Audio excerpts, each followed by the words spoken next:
Well, hello and welcome from the Nushagak River Fishing Lodge. Today's webinar being hosted by Rick Murphy. And Rick is the owner and operator of the Nushagak River Fishing Lodge. He has been for a number of years. It's a lodge that truly specializes in catching fish and a lot of them.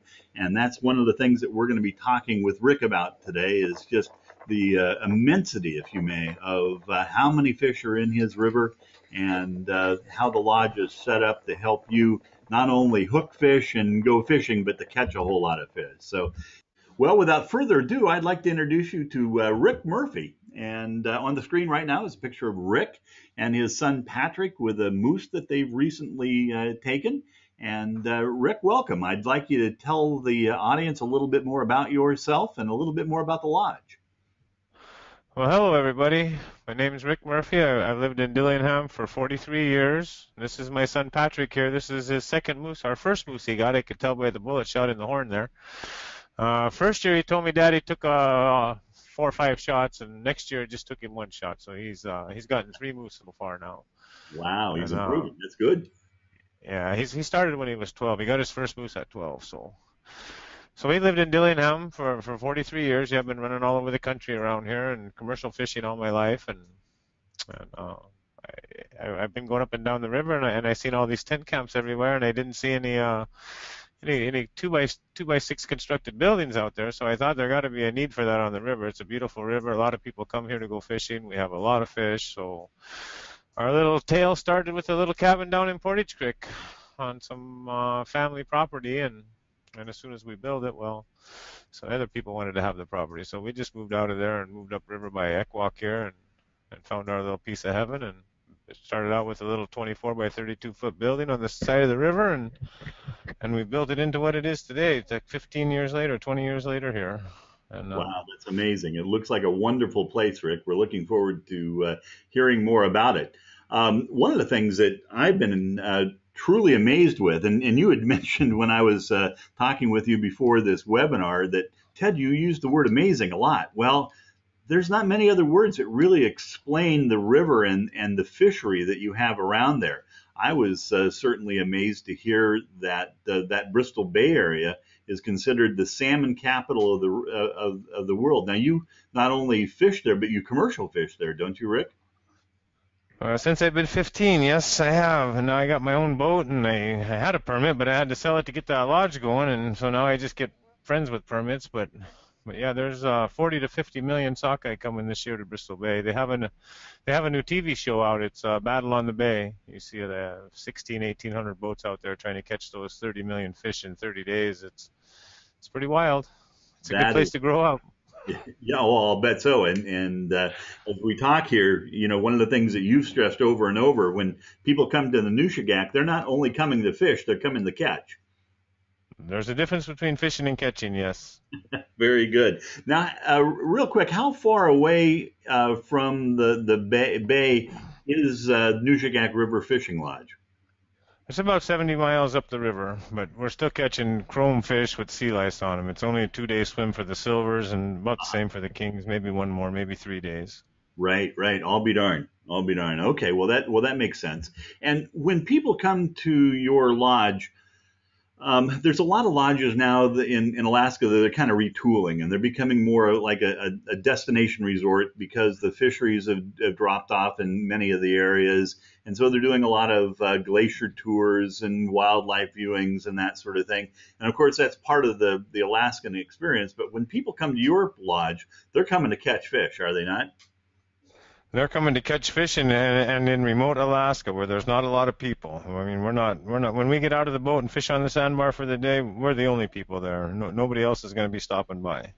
Oh, that's amazing. That is amazing. Well, the first run that comes through or comes by you is the King Run. And you were saying that starts sometime in June and then runs to July. Tell us about the King Run that you have. Well, the King Run, the whole King atmosphere in Alaska is the fishing game, and everybody kind of lost where they're at, where our kings are declining, but the Nushagak River still remains to run strong. Last year we had 74,600 kings.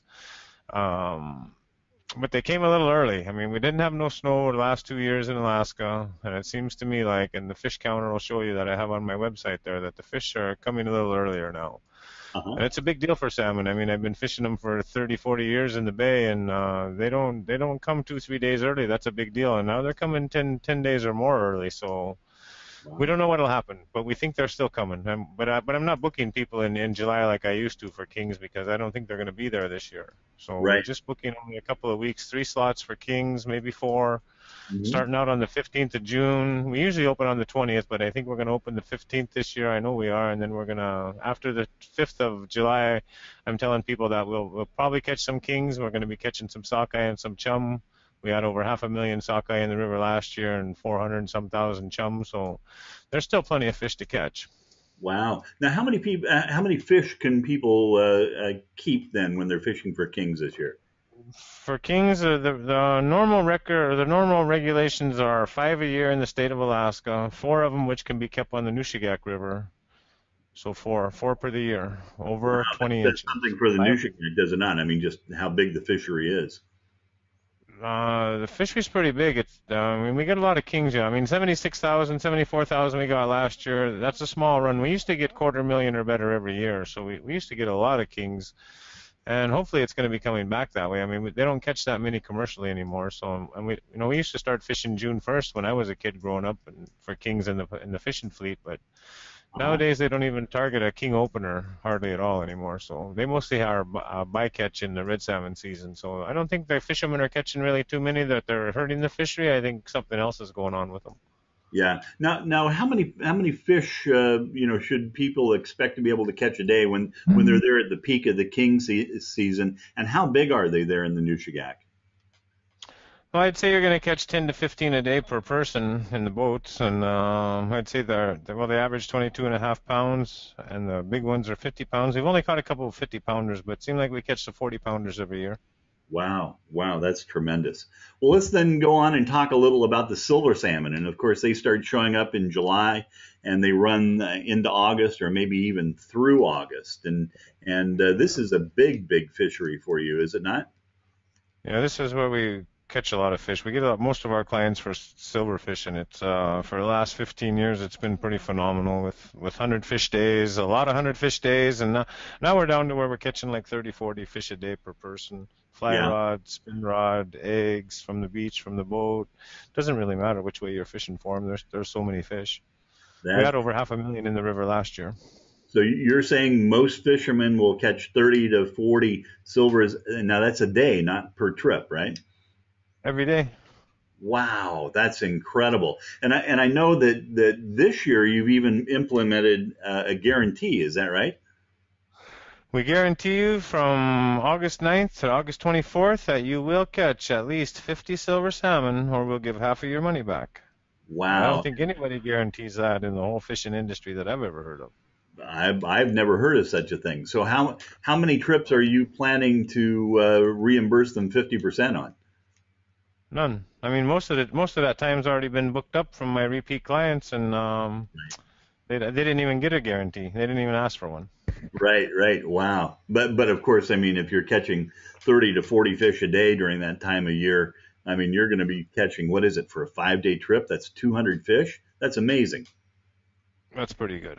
Yeah, yeah, that's pretty good. And it's That's going to depend on how hungry you want to get them too. You know, some guys they don't feel the bite right away, so it takes them a little while to learn how to get the fish. But right. everybody's going to catch more fish than they've probably caught anywhere else in their whole life. That's pretty much what everybody tells me, and that's why they come back a year after year. The people. Makes sense. That's Yeah. incredible. Now you've got other species of fish in the Nushagak, and tell us a little about that. We catch some nice rainbows every year. We catch some grayling right down in front of the lodge. Some whitefish that we make tacos out of. The biggest rainbows we catch mostly right by the cabin there, right off the beach there from the cabin. More 10 pounders there than anywhere. Our biggest rainbow is 14 and a quarter pounds, and that was upriver in the Silver Hole, and that's actually the biggest fish we've ever caught in all of August, unless we've hooked into a king salmon once in a while, you know. But that Wow. rainbow was bigger than any silver that we ever caught up there. No kidding. That's a Yeah. 14-pound rainbow. Now that's catch and release on the rainbow, is it not? We don't have to let them go, no, but most of the time we do. But sometimes I keep about 12, maybe 15 rainbows a year for a native lady who lives down in Dillingham, and her husband died, so and she don't have no way to get some rainbows, so I get some for her. Oh, no kidding. Well, I'll be darned. And then it says here that you also have some pike fishing that's around. We have some pike fishing, and people ask about it, but when they get to the lodge, nobody's really wanted to go pike fishing. Maybe a couple of times, a couple of guys wanted to go, and that's about it. It's like a kid in a candy store. When they start catching fish like I'm talking about, then that's all they can think about. They just want to get the next one, the next one, the next one. It's pretty funny. Oh, that's awesome.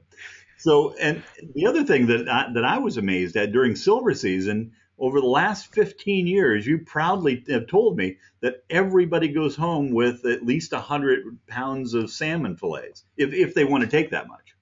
For silvers in August, yes. For kings, your four fish is gonna give you about 50 pounds of fillets, Uh-huh. and we don't keep the jacks really, so. Right. But now this year we're going to be targeting reds, so hopefully we're going to get 50 pounds of reds per person and 50 pounds of king salmon. Wow, that's And incredible. it's a blast to catch. So we're going to be targeting the chum salmon on the fly rod too. That's going to be pretty exciting. They're pretty hard fighting fish. Yes, they are. I've done that a couple times, and I've hooked some fish in the 40-pound range. And talk about a tussle. I mean that if you've never caught a dog salmon, they are incredible fighters. So They're that should. they're going to be like 14, 15 pounds, 13 to maybe 12 to 15 pound on the weight of those dogs, but they're fighters. Yeah, they're real scrappers. Yes, they are. Yes, they I are. see the float planes. I see the float planes from the big lodges flying across and landed across the river from us and catching those fish. So I figured we might as well get into that. Since the king run is falling off, we can start catching some sockeye and some chum salmon in that time. I mean, it's still good fighting. Well, absolutely. Yeah, and Really gosh, good fighting. yeah, just with all the fish you're going to catch. I mean, what the heck? So tell me a little about the lodge. I mean, you oversaw the building of it and were involved with building the cabins and that sort of thing. You restrict the number of fishermen per week just so it doesn't feel crowded and that sort of thing. And meals. Tell us about the meals and that sort of thing, Rick. So we could take up to 10 clients at a week right now. We're shooting for 16 at the total end of the build here, but so Right. pretty much two by six construction. All the cabins are knotty pine inside, finished, hand sanded 3 times per board, lacquered. Pillow top beds, carpet inside the cabins. The only rule we have is you can't wear shoes in the cabins. You have to bring slip-on shoes. Makes We sense. have one cabin that has it's a honeymoon suite. It has a full bathroom in it. And then we have a shower house and flush toilets outside in another little building right by the cabins, right by the 4 bedroom and the duplex there. So it's not very far to walk. You can see a picture of it there on the bottom right of the shower house, and then the Yep. duplex right there on the bottom. And the diner, it's 3 big tables in there, 4 by 8, and I have a restaurant range inside in the cooking where they cook on. It's 6 burners and a 3 by 3 grill, and we have a big stainless steel 3 by 3 door refrigerator, and we got a smoker out back and a barbecuer, and the last couple of cooks I've had, they've been really good. I know this one's going to be good this year. She's her dad's been to the lodge before. He's the chef, and she went to the Le Cordon Bleu School out of Portland, so I know she's going to be a good cook. Oh, She knows wow. how to cook. She's only 22 years old, but she's not panicking. Plus, I got a backup cook that's going to be working at the lodge, and so we're going to have a lot of cooking going on inside that cabin. Everybody's going to gain 5 pounds. We have eggs to order in the morning, and have a hot lunch and some chowders, and get There that you smoker going and barbecuing, and we're going to have a king crab feed in the king season, and some steaks and chicken and ribs, and yeah, it's pretty good. Homemade bread, homemade cookies, and go. Wow, that's amazing. pies and pastries, and yeah, be prepared to gain 5 pounds for sure. Oh, Everybody does. that sounds awesome. And when And I then put. in August, in August, the blueberries and the raspberries are out. In Alaska, blueberries and raspberries are par none in the world. They're the best I think around there. Oh, I'm. 25% more antioxidants in the blueberries, and they make some vinaigrettes and some sauces for the ice cream and pie, and very good. Oh, that sounds awesome. Sounds awesome. Now, when I put together the slide deck for you, you had mentioned that that you'll handle or somebody wants to bring their children with them and that sort of thing. You'll take up to maybe 12 people a week if you had a couple kids involved, and that's why I put the 12 fishermen per week down there. Is that right? Yeah, if they have, if they're bringing a good sized group and they have a couple of kids, we'll just let them throw them in there for free and bring them up, and we'll put them in their parents' cabin or one of the cabins of people in their group. And yeah, just a big family trip there would be just fine with us. Whatever everybody wants to do, right? I mean, we're just there to help you have a good time in Alaska. Pretty much do what you want to do. That's awesome. And in past years, I've fished the Nushagak, and I stayed at a tent camp. And your place is anything but a tent camp. I mean, it is first class all the way, and I want people to understand that because you've got heat, you've got electricity, you've got all sorts of amenities here. And the main lodge, like you said, where you eat, and you have a gathering place and a nice place to relax in there, and you've got other things going on in the evenings too. If somebody doesn't want to fish up until 10 or 11 o'clock. Is that right? Yeah, we play cards in the cabin. We have a dartboard in there. We have a horseshoe pit out back. We're gonna do a little gun shooting, little 22 and skeet shooting. I'm putting in a yard this year out in front there. So between all the cabins out in front, I cut all the trees down. I got the groundwork all done. It started freezing last year before I got the seed down. So I'll go up not too much longer here. The river's going to be out, and I'm going to go up there and throw that seed down and get that yard going. So I'm going to put a little putting green in. So 2016, I think we'll have a little putting green on the downriver side of that main lodge right there. All them trees are gone. You see in the picture right here now. No kidding. That'll be awesome. Yeah. That'll be awesome. And then each cabin, tell us a little bit more about the cabins. Well, the cabins are just like home. I mean, the duplex here does not have running water inside, but we change the water and we put a cooler there every day. And you got your chairs outside there. You can sit down and put your clothes on, your waders, whatnot. Same on the main diner out in front there. It's got a big patio out front with benches all the way around, and pretty much just take your shoes off before you go in, and every day they'll be cleaned up and vacuumed and beds made, and get new towels if you need them, flush toilets, and it used to be our outhouse. We used to have the $5,000 outhouse. Now we got the flush toilets house. So Very good. always moving up here. Another year or so we're gonna have bathrooms right on the duplex there, and we're gonna build another bathroom over by the four-bedroom. This year we're gonna put in a new washer dryer room, get a couple more Uh-huh. washer and dryers so we can keep up with all the laundry and the bedding. And these cabins, the bathhouse that you see here, it's got 3 showers in there. There's a sink and a mirror, and the middle one they all got windows except for the one on the left. That's the one on the left is the workers, and then the other two are the clients. And we clean those regularly throughout the day, 3, 4 times. And they got heat in there from the boiler on the backside. The Right. the duplex I want to put in right now we just use electric heaters for there. I have a 10 kW and a 20 kW in the generator shack, and then we run the power 24 hours a day. And we got lights on all the buildings outside nighttime, so the whole camp lights up. You can Hmm. get around there pretty easily. Um, that's about it. I think they're pretty nice. I mean, I don't know what else to say. Yeah. Well, and You're gonna enjoy them when you come. yeah. Well, this is a big deal because in a tent camp, you pretty much have a little shack built around you, or a curtain that's pulled around for your showers and whatever else you need to be doing, and this is really upscale compared to most of the lodges that are as remote as yours. Right? So Yeah, they could take a bath. There's bathtubs in there, so they could actually take a bath if they want. awesome. Awesome. So I've got a list here of the things that you're including, and let's kind of go through those. And so a typical trip, they get 5 nights accommodation. Is that right? 5 nights, 5 days of fishing. Yes, they get half a day on the way in and a half a day on the way out, and 4 days in between. Wow. And then you get 3 meals a day. And you were saying you're going to gain 5 pounds while you're there. Yeah, the meals you're going to be full all the time there, and it's not going to be bum food either. You're going to eat, like I said, steaks, chicken, ribs, eggs, bacon, sausage, toast, maybe some biscuits and gravy. There'll be cold cereal if people want some, but we'll have fresh fruit every morning on the tables and orange juice. There'll be Kool-Aid and Tang for lunch, and coffee and pops and assorted juices, and tea, cocoa if you want it. Hmm. Pretty much we just don't give alcohol. We can't give alcohol, and that's about it. Pretty much everything else we'll have all kind of snacks and candies in the coolers, and Hmm. chips and all kind of snacks. So, and fresh cookies every day in the coolers on the boats. Wow, that's amazing. That is amazing. And then not included is the flight to Ekwok from Anchorage, and then whatever gratuity is, for the guides and the cook and the people taking care of the housekeeping and that sort of thing. And as you mentioned, the alcohol, they can bring in their own beer or hard liquor if they want. Is that right?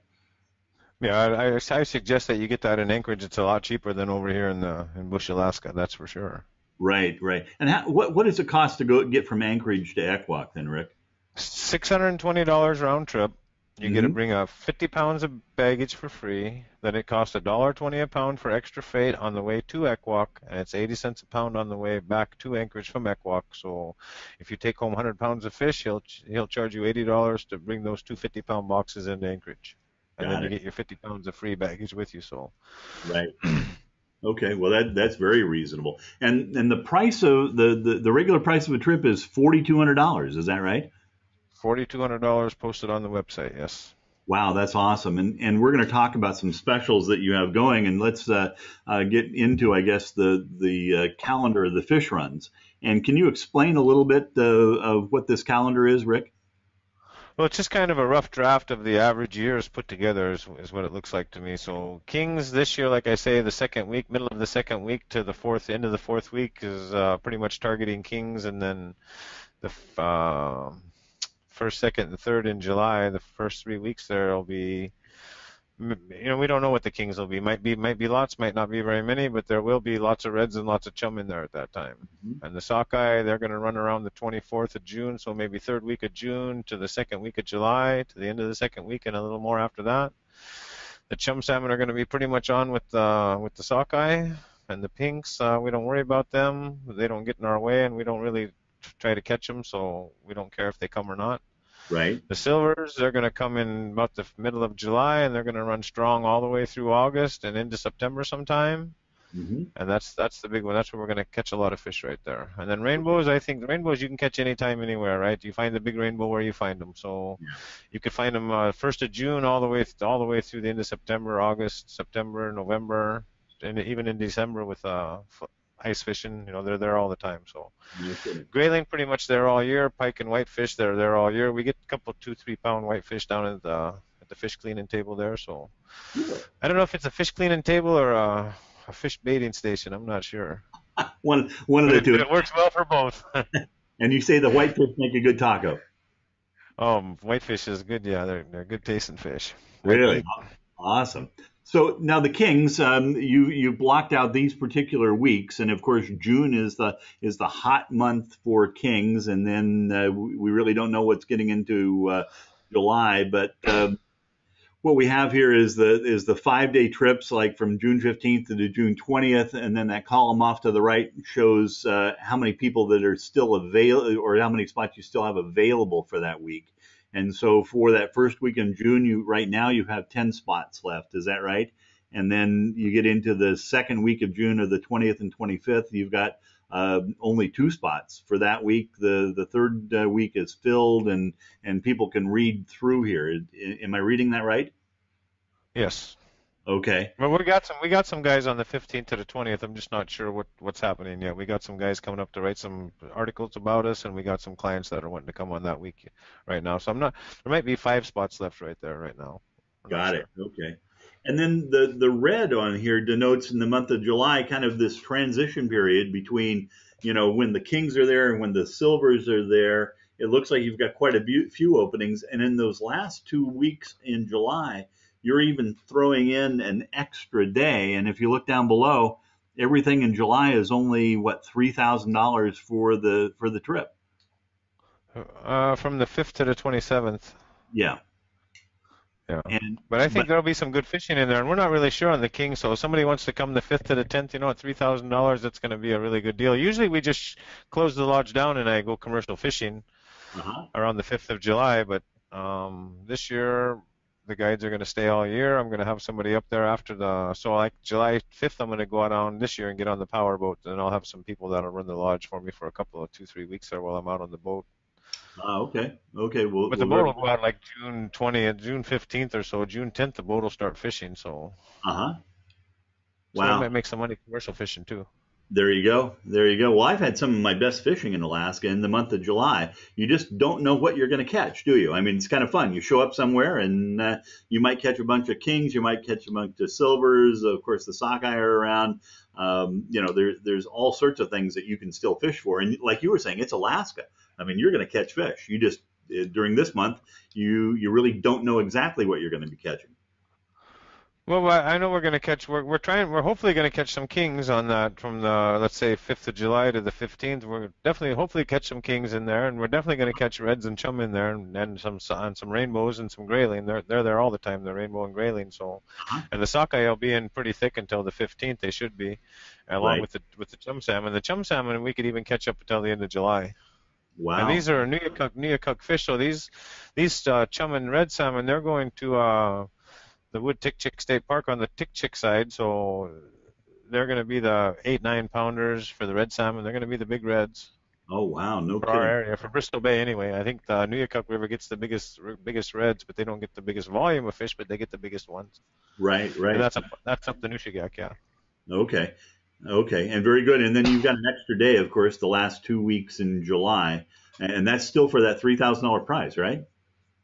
Yeah, I had some extra days in there, so I might as well just give them to the people. I mean, What a deal. What a deal. instead And of then, instead of shutting it down and giving people a 5-day trip, they might as well give them a couple more day trip, and they'll have a little more fun there and get a chance to hook into a big salmon, a king salmon or something, you know. that'd be awesome. That would be awesome. Yeah. And then we The move on bigger to, ones do come later, you know. So the bigger ones do come later. So the guys that are going to catch the fish in July there will probably be the bigger fish. oh, really? Oh, really? I'll be Yeah. darned. Oh, and a big fish to you guys is 40, 50 pounds right now, right?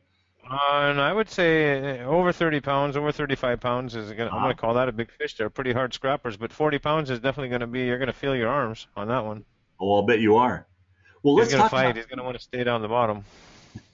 let's talk about silvers a little bit. Here's the silver season, and if we read the chart right, the end of July, things are starting to fill up. You've only got 3 spots left in that transition month between July and August, and then you're actually offering another extra day from August 3rd to August 9th, but you only got 2 spots left, and then you get into the real hot silver season, the 9th to the 24th, when you have the guarantees, and of course you're open that last week in August also. So it looks like you're going to have great fishing almost all the way through August, are you not? Yeah, these 24th to the 29th, 19th to the 24th of August, I just need to get some guys to go in there. There's going to be a lot of fish there. There's no Hmm. doubt about it. I'm working on a group of 6 right now for the 19th to the 24th, and I Uh-huh. got 2 more guys for the 14th to the 19th, so I got 7 there. I only got 3 more spaces there, so Wow. Wow. this webinar, I think it's going to get me a few, plus a couple of guys I'm working with. I'll probably fill up those 19th to the 29th. Oh, terrific, terrific. So people need to understand once you're full, you're full. Are you not? Yeah, that's about it. I don't really want to just open because people want to go. You know, if there's no fish, I don't want the people to waste their money to come here.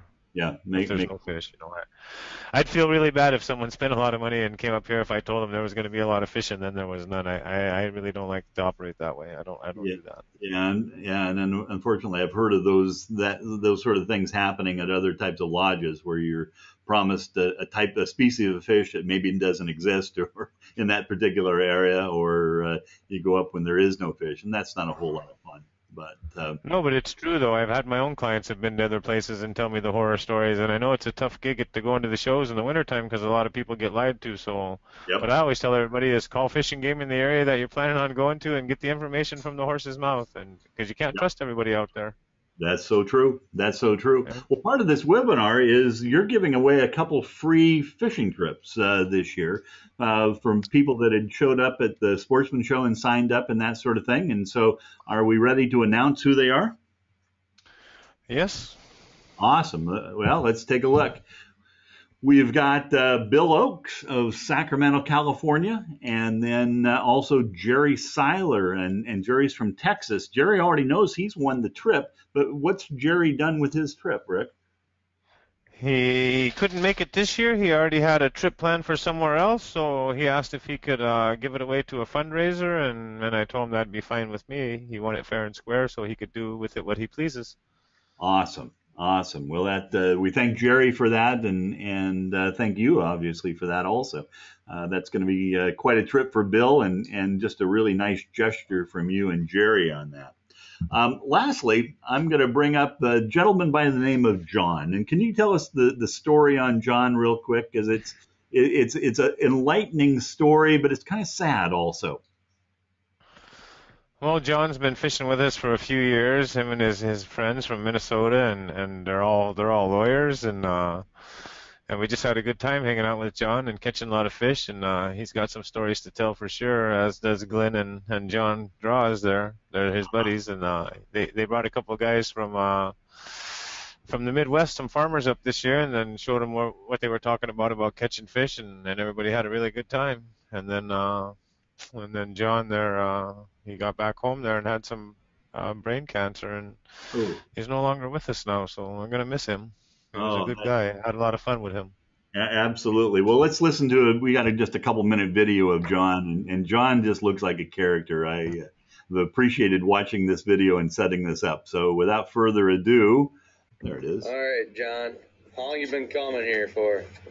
This is my third trip. I missed last year, and I was so unhappy missing out on the year that I signed up to go. And I also told the three guys that I come with that if they go any place other than the Nushagak, count me out.